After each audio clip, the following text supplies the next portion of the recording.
Je vous accueille aujourd'hui au bureau de la dissidence pour lever le voile sur le visage de la fille aînée de l'Église, la France. Celui-ci apparaît crispé, tendu. Notre République semble en effet tiraillée entre pluralité et pluralisme et est quotidiennement questionnée par la visibilité de la deuxième religion de France, l'islam. Assez pour que l'expression de cette foi contraint le pays du foie gras à reconsidérer un concept devenu loi, la laïcité. Le tout dans un contexte de crise identitaire, économique, où l'échec de nos politiques sociales, entre autres, participe à la désignation d'un bouc émissaire, ou ne devrais-je pas dire barbe émissaire. Qui dit bouc émissaire dit grande couverture médiatique de l'anecdotique. De fait, on distingue à travers les petites fenêtres de nos journaux télévisés la mise en place d'un clash des civilisations, qui pourrait être illustré par un Jésus distribuant des pains sur les marchés et des musulmans volant des pains au chocolat, le tout arbitré par des athées brandissant un étendard de la laïcité. Ou pire, on croit voir la fille aînée de l'Église, la France, jeter son voile pour se vêtir de l'habit d'une contractuelle obsédée par des burqas mal garés et verbalisant à tout bout de champ, pour au bout du compte, privilégier au verbe de la pédagogie la rusticité de la sanction. Pour en parler avec nous aujourd'hui, nous fallait-il un homme de foi? Peut-être. Un spécialiste de la laïcité? Évidemment. Notre invité est entre autres sociologue des religions, maître de conférences à Sciences Po Paris, directeur de l'Institut du sens politique et membre du groupe Religion, Société, Laïcité. Chers web auditeurs, je convoque donc aujourd'hui au bureau de la dissidence Olivier Bobineau. Monsieur Bobineau, j'ai tenté de définir la laïcité, ce concept, et c'est d'ailleurs parce que c'est un concept en plus fixé dans une loi et souffrant de plusieurs définitions idéologiques, que j'ai revu mes prétentions à la baisse. De plus, c'est quand j'ai lu dans votre livre que le mot laïcité n'était pas inscrit dans la loi de 1905 lors de son vote, que j'ai jugé opportun de vous attendre pour partager avec nos chers web auditeurs une définition plus précise. Alors Olivier, puisque ce terme n'était pas présent dans le texte, d'où vient le mot laïcité? Alors il vient de la Grèce antique où il signifiait peuple, le peuple gouverné. Progressivement, il va prendre une certaine réputation et se développer, déployer lors des premiers siècles des communautés chrétiennes dans le monde où la langue grecque domine et va signifier à terme la grande division ecclésiale de l'Église catholique. J'entends y compris catholique romaine, catholique orthodoxe, à savoir la différence entre laïkos, les fidèles, le peuple, et les clercs, ceux qui ont le pouvoir du sacré, ceux qui sont ordonnés et qui reçoivent le sacrement de l'ordre dans le cadre de l'Église catholique romaine. On considère que ces termes-là apparaissent au IIIe siècle, dans ce qu'on appelle des livres d'ordination qui font état d'une hiérarchie. IIIe siècle, avant ça n'existe pas, et je tiens à mentionner ici pour nos auditeurs et nos web auditeurs que le terme prêtre n'est pas mentionné dans le Nouveau Testament pour les chrétiens. Il n'est mentionné qu'une seule fois pour dire grand prêtre, c'est dans l'Épître aux Éphésiens, et le seul grand prêtre qu'il y a, s'il y en a un, c'est Jésus, considéré comme le Messie, le sauveur de l'humanité.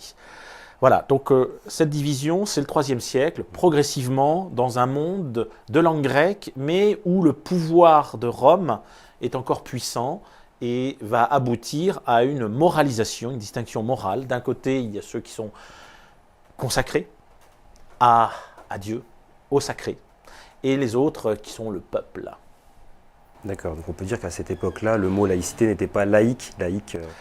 Pas du tout, paradoxalement, c'est ce que j'ai un certain plaisir à le dire, puisque c'est aussi mon rôle d'être un peu en marge de différentes chapelles. C'est comme ça aussi que j'envisage ma fonction intellectuelle. Le paradoxe, c'est que le mot laïque vient du christianisme et des premières communautés chrétiennes. D'accord, donc bien plus tard. Et à partir de quel moment ce mot devient politique? Il devient politique au sens après la Révolution française. Et le XIXe siècle constitue le point d'appui, et notamment autour de la querelle scolaire, autour de la querelle des cimetières, autour de ce qu'on appelle la querelle laïque et de premiers conflits qui vont aboutir à des lois, les lois notamment 80, 81, 82, 1881, 1881 et 1882, sur l'école libre, gratuite et laïque. D'accord, donc ce mot, on peut dire qu'il incarne aujourd'hui une loi, on peut le dire que ça incarne une loi, et pour nous permettre de faire la distinction entre le concept et la loi, ces articles, pouvez-vous nous parler, s'il vous plaît, de ceux qui l'ont initié? Quel était l'esprit originel, l'enjeu des débats? Là, il faut vraiment faire un panorama historique. Hein. Il faut voir, allez, 3 grandes étapes. La première étape, sans aucun doute, c'est le passage d'un ordre social et politique, puisque laïcité, le terme laïcité renvoie à un ordre social et politique, d'accord, qui se traduit en droit. Quand on parle de laïcité, c'est bien l'ordre social, politique traduit en droit. Bon, on pourrait dire l'ordre juridique, politique et social. Alors, la France, à partir du baptême de Clovis, pendant 1000 ans, va se fonder sur l'ordre qu'on appelle la catholicité.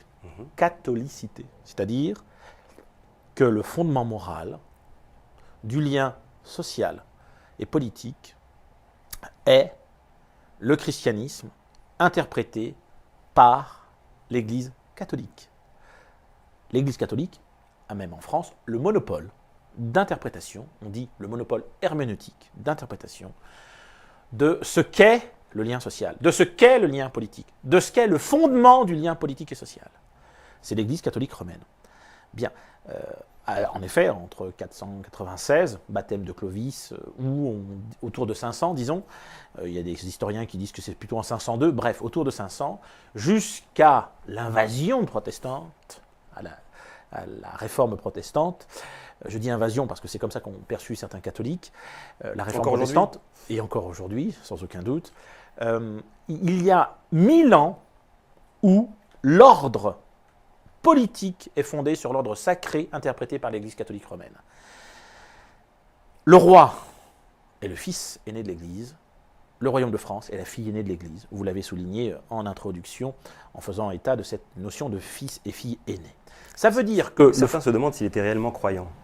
Oui, c'est même pas la question.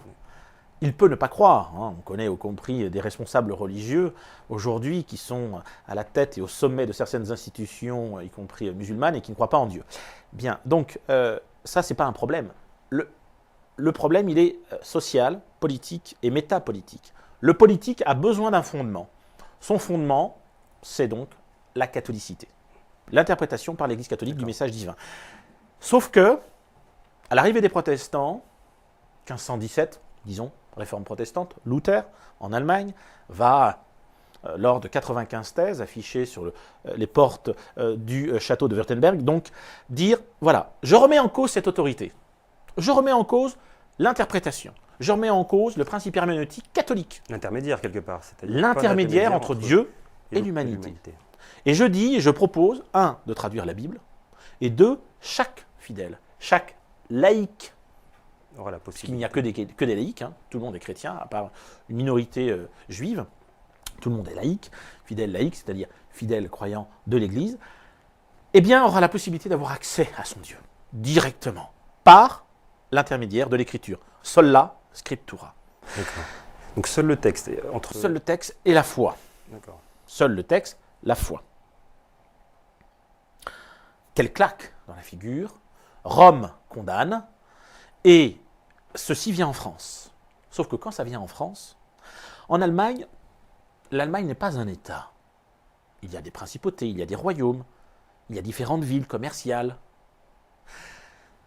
Très vite en Allemagne, il va y avoir une paix. 1555, la paix d'Augsbourg. C'est-à-dire, chaque région, sa religion. Voilà, le prince est là, la ville est là, bien le territoire, il va être protestant. Le problème, c'est que la France, le roi est catholique, le royaume est catholique, tous les Français sur le territoire sont catholiques. Un point, c'est tout. Et ils ont plus de droits que les autres. Cela étant, quand les protestants arrivent, que peut-il se passer? Et si demain, le roi est protestant? Et si demain, le royaume de France est protestant?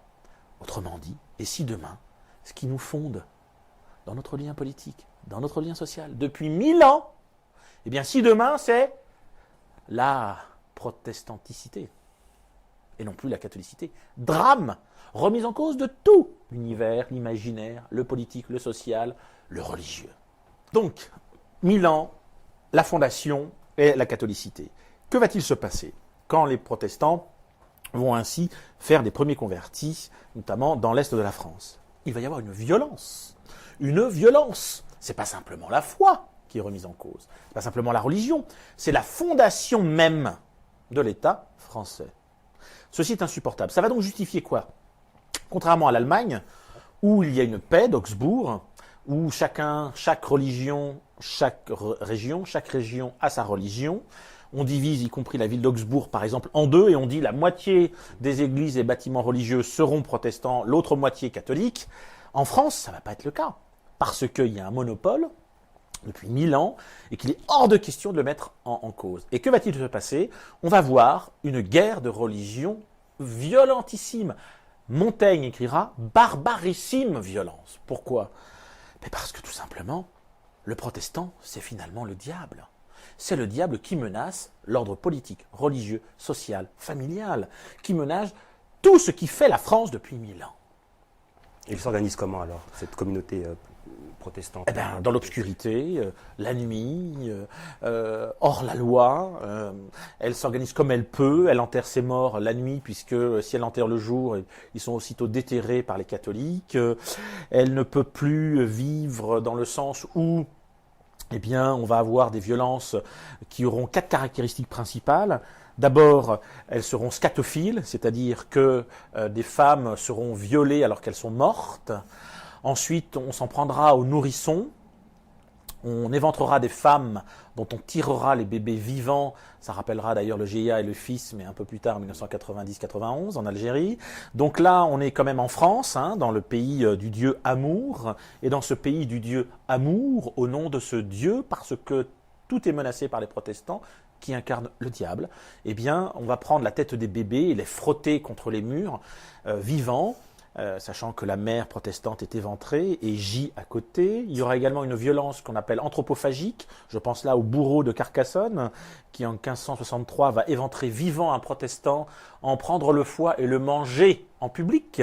Mais je pense aussi à ces homélies, ces sermons de prêtres catholiques après la messe de 11h, qui vont aller avec des pieux déceler des stèles où des protestants ont été enterrés durant la nuit, la veille, et demander à leurs fidèles d'excrémenter sur les fidèles protestants enterrés. Et ça va durer combien de temps alors ces violences? 5 générations. 5 générations de violence. En gros, 1525-1610. 5 générations. 5 générations de violence barbarissime. À la fin du XVIe siècle, des intellectuels, des sages, Montaigne, de l'Hospital et d'autres vont dire: est-ce qu'il est possible de retrouver la paix sociale? Est-ce que c'est pas ça le bien le plus précieux? Et ils vont considérer que la paix civile est une affaire beaucoup trop sérieuse pour être laissée dans les mains des religieux, aussi bien les pasteurs protestants que les prêtres catholiques. Parce que les côtés protestants, on a fait aussi une guerre de religion. Les protestants, on appelle ça la guerre contre les rasés. Pourquoi? Parce que les protestants refusent tous les intermédiaires. Donc ils s'en sont pris aux prêtres, qu'ils ont émasculés, qu'ils ont essorillés, ils ont arraché des oreilles. On a retrouvé dans une église du centre de la France 200 oreilles, 100 paires d'oreilles de prêtres. Les moines également sont éventrés, émasculés, etc., etc. Donc protestants et catholiques aboutissent à remettre en cause la paix civile et sociale. Les intellectuels disent: cette affaire est trop sérieuse, on arrête. D'accord. Et donc on va proposer autre chose. Que va-t-on proposer? C'est ce que l'édit de Nantes, c'était Alors, c'est exactement cela, l'édit de Nantes, qui propose la tolérance, qui propose ce que Marcel Gauchet appellera plus tard, au XXe siècle, donc la raison d'État. En effet, l'État français est le premier État où la raison d'État est appliquée, c'est-à-dire que la chose la plus sérieuse est la préservation de l'État et de l'ordre civil et social. Je rappelle que quand même la raison d'État est pensée par Machiavel en 1513, italien, mais appliquée en France. Et l'idée, c'est de dire, on laisse cela de côté, ce qui compte, c'est la paix civile et sociale. Voilà, et là, on peut considérer, à la suite d'Émile Poulain, le grand historien spécialiste de la laïcité et de la catholicité, vous vous inspirez d'ailleurs, je crois, pour faire une définition de la religion. Bien sûr. On aura l'occasion tout à l'heure de partager aussi. on considère qu'on passe là d'un ordre politique de la catholicité et juridique à un autre ordre politique et juridique, la laïcité. Oui, là, il y a une étape fondatrice. Puis ensuite viendra deuxième étape, puisqu'il y a 3 étapes que j'évoquais à l'instant. Deuxième étape, il y a la Révolution française. La Révolution française va définitivement dire, ce n'est pas la pacification par le droit, c'est ce qu'on a vu tout à l'heure, hein, les intellectuels qui demandent la raison d'État, l'État fort, voilà, pacification par le droit, non. C'est la pacification par la raison. La raison est seule émancipatrice et nous permettra de nous éloigner des barbaries religieuses. Deuxième étape, la Révolution française, émancipation de l'individu, de ses appartenances villageoises, communautaires, traditionnelles, qui l'enferment, qui les cloisonnent, qui l'étouffent. Troisième étape, 19e siècle. Au 19e siècle, en effet, en pleine révolution industrielle, deuxième révolution industrielle, première révolution industrielle 1830 en France, deuxième révolution 1880, eh bien, durant ces révolutions industrielles, donc économiques, donc sociales, l'idée c'est il faut redéfinir le cadre social et politique. En pleine révolution, en pleine urbanisation, exode rural, on devient ouvrier, on était ouvrier agricole, eh bien il va falloir redéfinir le lien social et politique. Et dans ce cadre-là, la démocratie, la République se fondent et vont considérer qu'il faut passer par l'école, par l'ensemble des instances de socialisation et ne plus laisser ce monopole, à qui donc? À l'Église catholique romaine. On peut parler là d'une certaine incarnation, d'une application concrète de ce qui avait été pensé par les intellectuels, comme Montaigne, qu'on appelle les politiques, de ce qui avait été pensé également par les Lumières, proposé par la Révolution française. Oui, au XIXe siècle, à la fin du XIXe siècle, la laïcité prend corps dans l'école, dans les cimetières, dans les bâtiments publics, et ça sera conclu notamment par, d'une certaine façon, consacré par la loi de 1905, dite de séparation. Alors justement, en France, et on a déjà eu l'occasion de le dire ici, la définition idéologique dominante ne s'inscrit pas dans le pluralisme. Alors déjà, est-ce que cela a toujours été le cas, et quelles sont les autres conceptions de la laïcité ? Alors, on comprend bien qu'avec l'historique que j'ai fait un peu trop rapidement et succinctement, la France, la majorité des Français, quand vous interrogez des Français, et je pourrais poser la question à nos amis qui sont ici, dans ce studio, quelle est leur conception de la laïcité? La laïcité pour eux, c'est quoi? C'est la foi dans la sphère privée. Ta foi dans ta vie familiale, dans ta maison, dans ton foyer, surtout pas dans l'espace public. Bon, c'est ce que j'appelle, pour ma part, une laïcité donc d'opposition. Cette laïcité, elle s'oppose à l'Église catholique romaine et de manière générale à la religion et aujourd'hui à l'islam. Oui. Il se trouve que cette laïcité s'explique remarquablement au regard de l'historique. La France, eh bien, le seul pays en Europe qui va connaître ces violences barbares pendant 5 générations. Et l'État français va se fonder sur quoi? Sur un espace public où surtout il faut éviter l'expression religieuse. Parce que cette expression religieuse rappellera toujours ces guerres de religion. Potentiellement, la religion, quand elle s'exprime dans l'espace public, elle peut être dangereuse. Et ce, malgré l'article 1er de la loi, en fait. Alors, donc c'est ça le paradoxe. D'un côté, une laïcité d'opposition, qui s'explique historiquement, qui se reproduit, hein. Je tiens à rappeler, j'ai étudié les manuels en France et en Allemagne, les manuels scolaires, c'est très intéressant. Au collège, en France, on associe le mot religion à guerre. Et voilà. En Allemagne, le mot religion est associé à paix, le mot religion est associé à spiritualité, deuxième occurrence. Troisième occurrence, guerre. Bien sûr. Tous les Français, grandissant avec cet état d'esprit, parce que c'est la réalité de l'histoire française, oui, on se méfie, on suspecte le religieux dans l'espace public. Cela étant, ce qui est très intéressant, c'est de voir que cette laïcité, eh bien, n'est pas dans le texte. C'est même la seule laïcité qui n'est pas dans la loi de 1905.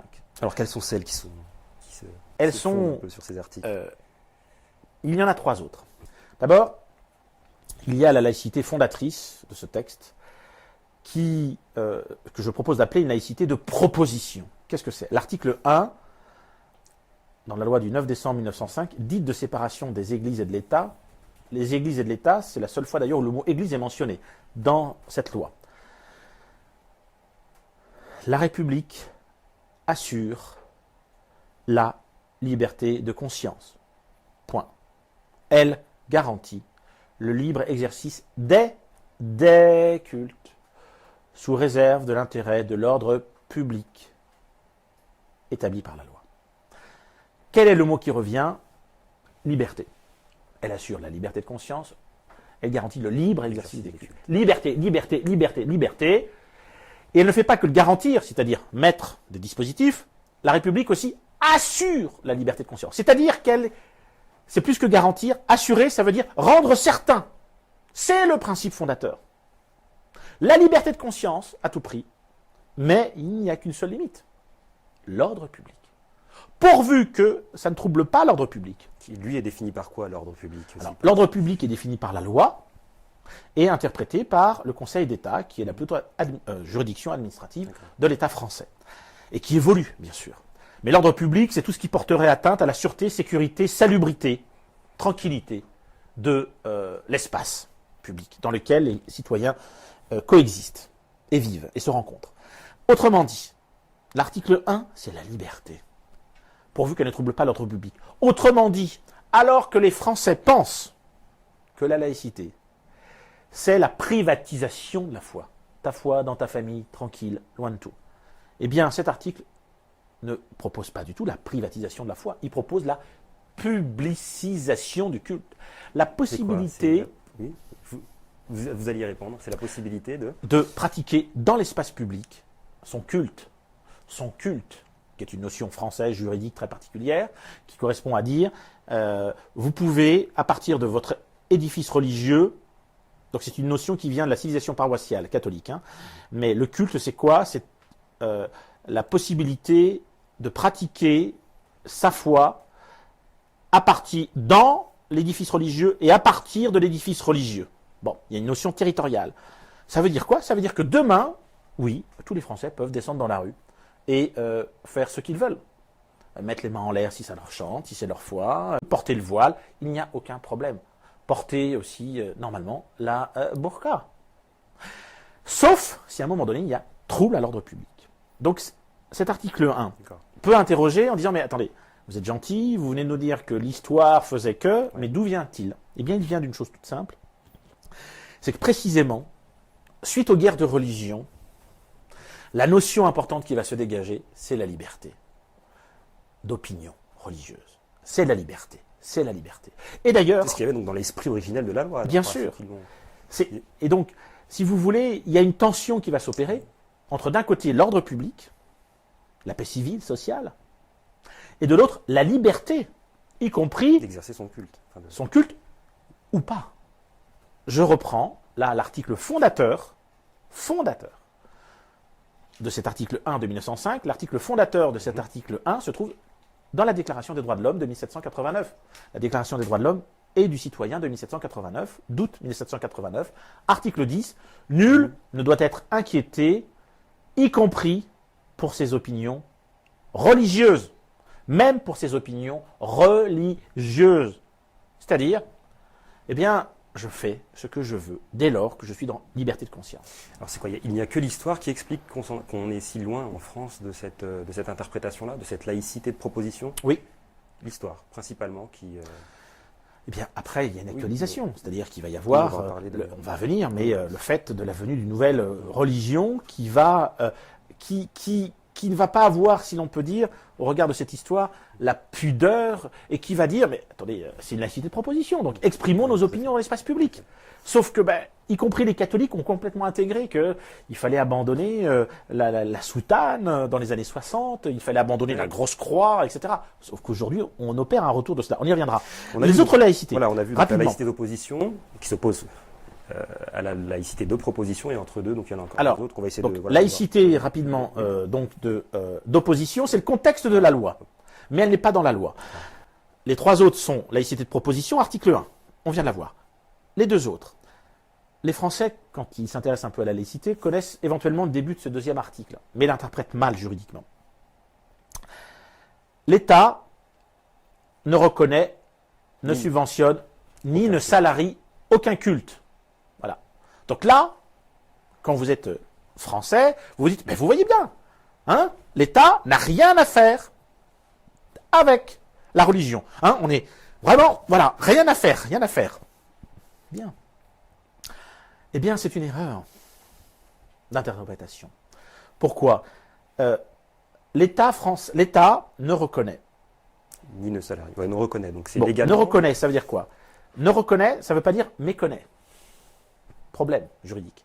Ne reconnaît, ça veut dire ne donne pas de droit de corporation, ne donne pas de droit particulier, distinctif, supérieur au droit commun, au culte, aux églises. C'est-à-dire que l'État, ce n'est pas l'État allemand qui reconnaît les églises comme des droits de corporation publique qui ont le droit de prélever l'impôt, qui ont des droits très particuliers. Là, l'idée c'est quoi? Il faut bien comprendre le sens de l'histoire. C'est que là, l'État, il ne veut pas s'ingérer dans les églises, dans les cultes. Pourquoi? Parce qu'il y a un petit bonhomme qui s'appelle le père Émile Combes, qui est un ancien séminariste qui a quitté l'Église catholique romaine et qui veut, en gros, se la farcir, qui est un opposant farouche, même s'il aura une correspondance avec une religieuse. La parenthèse est fermée. Et donc, ce garçon, lui, ce qu'il veut, c'est contrôler l'Église catholique romaine. Et donc, comment contrôler l'Église catholique romaine? Eh bien, c'est justement d'en avoir des salariés. C'est justement de commander. Parce que qui paie, commande. Et là, il y a Aristide Briand, remarquable rapporteur et auteur de la loi de 1905, qui dit « Ce qui compte, c'est la liberté de conscience. Liberté de conscience. Liberté de conscience. » Pourvu qu'elle ne trouble pas l'ordre public. Et donc, la conséquence, c'est quoi? C'est autonomie réciproque. C'est l'État ne va pas mettre son nez dans les affaires religieuses. Et d'où l'État ne reconnaît, ne salarie, ne subventionne aucun culte. Et la phrase change d'un seul coup de sens. Elle permet la liberté religieuse. Deuxième laïcité, donc, c'est ce que j'appelle une laïcité de neutralité. Voilà. Une laïcité de distanciation. Qui elle aussi se retrouve dans la loi, du coup. Qui se retrouve dans la loi. D'accord. Et puis il y a la suite, qui est une laïcité, qu'on va dire, de composition, qui est toute simple, qui consiste à dire, sauf que, eh bien, il y a des endroits où il faudra garantir la liberté de conscience, parce que les personnes ne pourront pas aller à la mosquée, enfin pas à l'époque, mais à la synagogue, au temple, ou à l'église, ou ailleurs. Oui, comme les hôpitaux. Les hôpitaux, les internats, les collèges, les lycées, les prisons, l'armée. Et donc, on va appeler ça des aumôneries. Et il est écrit, sera prévu un budget pour les aumôneries dans ces établissements. C'est ce qu'on appelle une laïcité de neutralité. Composition. Composition. Voilà, laïcité de composition. D'accord? Une laïcité d'opposition, une laïcité de proposition dans le texte, une laïcité de neutralisation, de distanciation dans le texte, et une laïcité de composition. Pourquoi? Parce que bien sûr, la République française doit assurer, même pour les prisonniers, même pour les soldats, même pour les gens qui sont malades, même pour ces lycéens, doit assurer, elle n'a pas le choix, la liberté de conscience. Alors revenons en France justement, où la laïcité souffre donc de plusieurs interprétations, de nouveaux défis, de nouvelles questions se posent, qui ne s'imposaient pas en 1905, ce sont ceux liés à la visibilité de l'islam. À ce titre, vous dites que la date qui a le plus d'impact dans le quotidien des musulmans, ce n'est pas le 11 septembre 2001, date des attentats du World Trade Center, mais plutôt 1991, c'est ça? 89. 89. Pourquoi? C'est quoi? C'est l'installation définitive? 1989, c'est l'année tournant pour l'imaginaire politique des Français. Voyons cette année rapidement. Je donne les faits, je donne l'interprétation. Je donne les dates. Février, le 5 février, fatwa contre Salman Rushdie, lancé par l'ayatollah Khomeini. Mars-avril, que fait le même ayatollah Khomeini? Il fête sa révolution iranienne. 1979, ça fait 10 ans qu'il est au pouvoir. On voit sur tous les écrans des femmes avec le tchador, c'est le voile de l'époque. Mars-avril. Avril, mai, juin, juillet en France, que se passe-t-il? Commémoration du bicentenaire de la Révolution française. Quelle est la valeur qui va être affichée? Est-ce que c'est comme en 1889? C'était la liberté? Non. La valeur qui va être fédérée, affichée, il suffit de regarder les colloques et les débats, ça va être comme par hasard la laïcité. Bien. Juillet 89, loi de Jospin, Lionel Jospin, dite d'éducation, qui reconnaît la possibilité à l'expression religieuse dans les écoles. À tout élève. Juillet. Septembre. Rentrée de septembre 89. 3 jeunes femmes au collège de Creil portent le voile. Ben oui. Condamnées par le règlement et par le proviseur. En Conseil d'État, le 26 ou le 27 novembre 89, le Conseil d'État, par l'intermédiaire de son commissaire au gouvernement, l'excellent David Kessler, dit que, dès lors qu'il n'y a pas de trouble à l'ordre public ni prosélytisme, les élèves ont le droit de porter le voile. Scandale de tous les syndicats de professeurs. Mais c'est oublié que la veille, le 25 novembre, il y a 3 circonscriptions qui passent au Front National. Et regardons la campagne du Front National au mois de novembre. Est-ce qu'elle s'est faite sur l'ennemi juré de l'Occident chrétien, de l'Occident capitaliste? Est-ce qu'elle s'est faite contre le bolchevique, contre le barbu soviétique qui, avec le couteau dans les années 30, venait égorger nos grands-mères? Vous dites qu'on a remplacé la barbe rouge du communiste par la barbe du musulman. Eh bien, voilà. C'est en l'occurrence plus le barbu rouge qui fait peur, parce que le barbu rouge vient de décéder le 9 novembre 1989, la chute du mur et la déflagration progressive de tous les partis communistes européens perdent de légitimité. Et donc, je passe maintenant à l'interprétation. Qu'est-ce qui va se discuter à Noël devant une dinde au marron et devant quelques oranges et beaucoup trop de cadeaux déjà qui nuisent à la consommation et à la réflexion spirituelle à Noël, des petits Français et Françaises? Quels vont être le débat? Ça va être on a peur de l'islam, on a peur du barbu.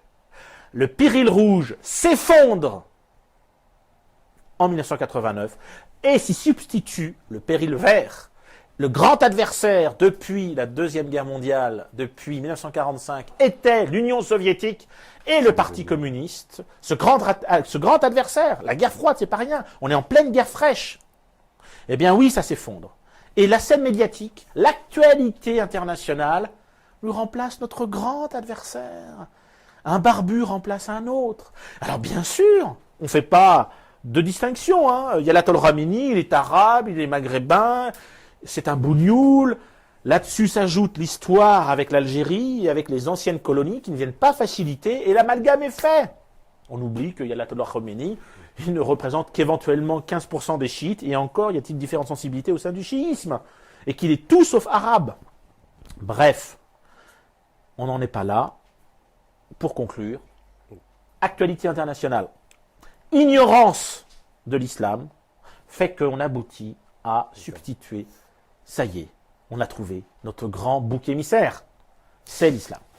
Parmi les raisons qui expliquent les difficultés des musulmans, certains avancent le manque d'un représentant officiel de l'islam. Les autorités n'ont pas d'interlocuteur identifié, contrairement aux autres religions. C'est pour pallier à ce manque, il me semble que l'idée d'un islam de France est née, que le gouvernement a initié la création telle que le CFCM. Alors est-ce que vous le voyez aussi comme ça, ce manque d'un représentant officiel de l'islam? C'est réellement un problème? C'est une tragédie pour les musulmans. Là, vous dites que ces structures, pour revenir aux structures justement, vous dites qu'elles sont inefficaces, inactives et sans lendemain, et que l'islam de France est un échec.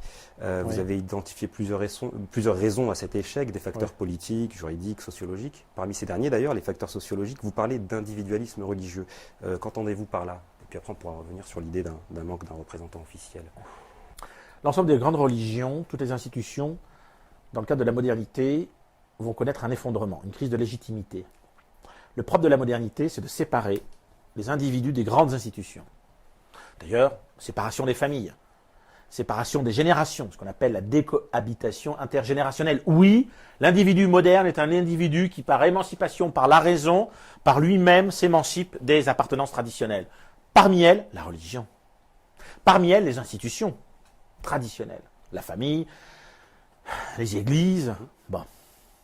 Donc évidemment, ça explique que, par exemple, l'Église catholique aujourd'hui, il n'y a plus que 2% de la population française qui pratique. 2%. On était à 56% au lendemain de la Seconde Guerre mondiale. Et dans certaines régions, on attendait 98%, je pense, à certaines régions en Bretagne ou en Vendée. Bon, aujourd'hui, c'est 2%. C'est le résultat de la sécularisation, c'est quoi? C'est le résultat de la modernisation, de la sécularisation, c'est-à-dire progressivement. La religion n'est plus une structure, enfin ne structure plus la société. Voilà, la religion est devenue culture. D'accord. Ce n'est plus une structure, c'est devenu une culture. Et dans ce cadre-là, l'individualisme religieux, bien sûr, l'islam. Tous les musulmans de France, eh bien, vivent dans cette société. Ou alors, ils s'en extirpent, ils essaient de recréer des communautés, mais on le voit bien, même dans les communautés. Moi, je refuse le terme communautariste, je préfère parler d'individualisme confinitaire, c'est-à-dire que ce sont des individus qui s'assemblent par affinité pour confirmer leur propre quête identitaire et se rassurer entre eux, parce qu'on est dans un monde où il y a pas mal de risques, risques nucléaires, écologiques, financiers, sanitaires, peut-être qu'on y reviendra. Donc autrement dit, l'islam, on nous parle de communauté communautariste, mais pas du tout. Toutes les religions, toutes les institutions sont en crise, à commencer par l'islam. Et dans ce cadre-là, les musulmans de France aujourd'hui, ils veulent pratiquer tranquillement. Et donc quand il y a une institution qui est créée, ils tâtonnent, ils regardent, et le drame, et je dis même la tragédie pour l'islam et les musulmans de France, c'est que quand on voit la création qui au départ est importante, d'avoir un organisme de représentants, représentant les musulmans de France, le seul problème, eh bien, c'est que les personnes qui représentent cet islam, soit ce sont des escrocs, soit ils font du business, ou soit ils essayent de bien faire, mais comme il y a le monopole de quelques-uns, et que rapidement ils deviennent, en gros, ils connaissent le même problème que les institutions partisanes et politiques, je pense à l'UMP, mais je pense aussi au PS il y a quelques années, eh bien ils ont beaucoup plus à faire avec leurs affaires internes, de pouvoir, partage de business, partage d'influence, que de se soucier des problèmes quotidiens des musulmans. Oui, on l'a vu avec la polémique sur la viande halal. Enfin, viande halal. Et les pèlerinages, comment se fait-il qu'encore il y ait les pèlerinages, ce dossier ne soit pas réglé? Et la formation des imams, pourquoi est-ce qu'à un moment donné, le recteur de la grande mosquée de Paris soutient et d'un seul coup il ne soutient pas et donne et poignarde dans le dos? Pourquoi autant d'hypocrisie? Pourquoi autant de violence symbolique? Pourquoi? Enfin, vraiment, voilà. Alors, on sait pourquoi dans le cas de Dalil Boubaker. On sait que ce monsieur n'est pas apprécié par les musulmans. Ouais. On sait qu'il est illégitime. Mais la République française le maintient pour des raisons économiques et symboliques et historiques. Et pour en revenir à l'individualisme religieux, vous en parliez, je crois, dans votre livre, vous faisiez état de ce que c'était. En quoi c'est un problème, un facteur problématique? Parce qu'il sape toute légitimité d'institution. D'accord. L'individualisme religieux n'est valide, n'est digne de foi que ce que je valide individuellement dans ma conquête, dans ma quête. Moi, je pense que je ne vais pas faire le ramadan, ou je pense que je peux boire de la bière, ou je pense que je peux donner à mes enfants des bonbons Haribo parce que voilà. Oui, vous l'avez dit, l'islam n'est pas un mouvement uniforme comme ça qui vient conquérir. Voilà. Alors, dans le cadre de l'islam, c'est d'autant plus problématique, puisque contrairement, par exemple, à l'Église catholique romaine, qui, dès le départ, conçoit une institution centralisatrice, unifiante, unificatrice, et avec des sacrements, les premiers siècles de l'islam, c'est d'abord du pluralisme. C'est des querelles, de querelles. Et il n'y a pas d'organe central, il n'y a pas de clergé centralisant, ayant le monopole de l'interprétation du message divin. Mais en France, c'est particulier, n'est-ce pas parce qu'il y a eu une vague d'immigration marocaine, notamment algérienne et tunisienne, et que déjà, ils discutent plus sur des faits culturels que réellement religieux. Ce sont des Erreur. Aux États-Unis, mon expérience, puisque j'étais accueilli par le gouvernement américain aux États-Unis pendant une quinzaine de jours, je n'ai vu que des personnes qui, comment dire, alors pratiquaient un autre islam que je voyais en France, et qui se querellaient Alors d'une autre manière, mais qui se querellaient parce qu'ils n'étaient pas d'accord, par exemple, sur comment enterrer leurs morts dans une mosquée à Washington.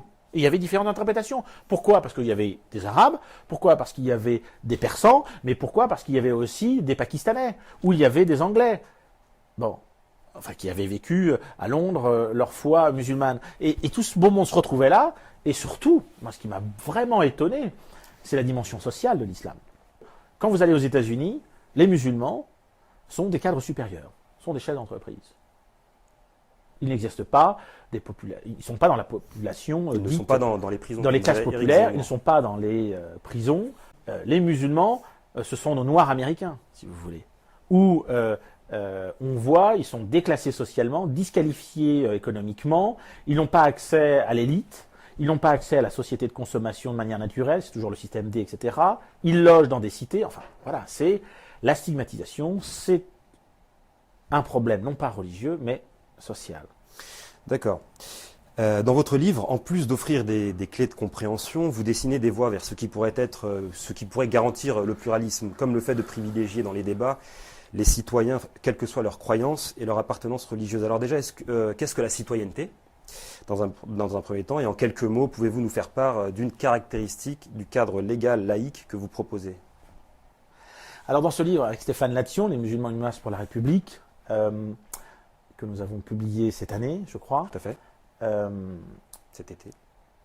On a essayé de réfléchir sur qu'est-ce que la citoyenneté dans un cadre laïque. Il y a au moins 3 dimensions. D'abord, il y a le fondement, le socle des valeurs. Liberté, égalité, fraternité, laïcité. Voilà, donc les principes des valeurs. Ensuite, il y a les pratiques. C'est-à-dire, l'idée, voter, aller à l'école, le service militaire, et cette dimension pratique s'incarne y compris aussi dans des engagements syndicaux, politiques.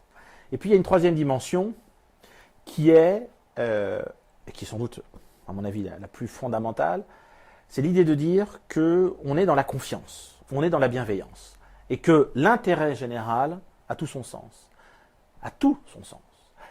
Et que, à partir de là, les 2 socles, c'est liberté et ordre public.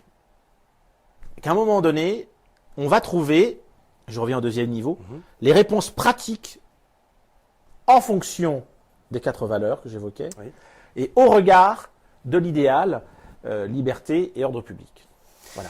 Tariq Ramadan, qui est venu d'ailleurs sur ce plateau, dit que les citoyens français de confession musulmane sont citoyens de l'État, mais étrangers à la nation. Vous trouvez ça juste?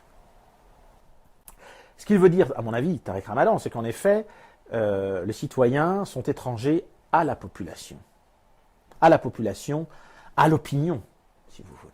Et qu'en effet, l'opinion désigne toujours, dans sa majorité, le musulman comme le bouc émissaire, comme celui qu'il faut rejeter. Il y a une méfiance-défiance à l'égard aujourd'hui du musulman, dès lors qu'il est basané et barbu. D'ailleurs, c'est pour ça que moi, pour ma part, je suis devenu barbu, n'étant pas de confession musulmane. Moi, j'ai tenté de laïciser ma barbe. Voilà, je vois cela. Mais, si vous voulez, je pense que je ne sais pas, quand même, comment on va sortir de cette méfiance-défiance. Ça, c'est la grande question.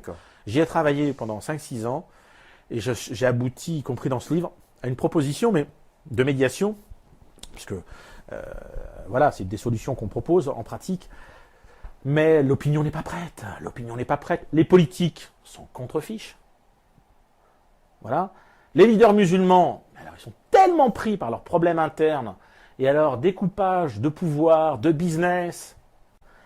Qu'est-ce qu'il nous reste? Il nous reste quelques élus locaux peut-être et quelques acteurs de bonne volonté pour essayer de faire qu'il y ait une rencontre véritable entre des problèmes, des ignorances, aussi bien des musulmans de leur propre religion que des non-musulmans qui n'y comprennent rien à l'islam et qui ont toujours cru que l'islam, ça voulait dire soumission, alors que bien quiconque... Alors c'est très intéressant d'avoir vu ça en littérature française d'ailleurs. Tous les professeurs que j'ai eus m'ont dit « Islam, c'est soumission », alors que simplement, il suffit de faire un peu d'arabe et d'histoire pour savoir que l'islam, c'est d'abord s'il y a une soumission, c'est celle à la paix, bien sûr. Es'lem, salam alaikum, shalom, Jérusalem, ville de la paix. Répandez la paix. Voilà, tout simplement. Et on en est à ce point-là aujourd'hui.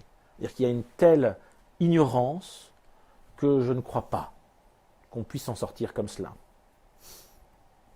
Je suis pessimiste.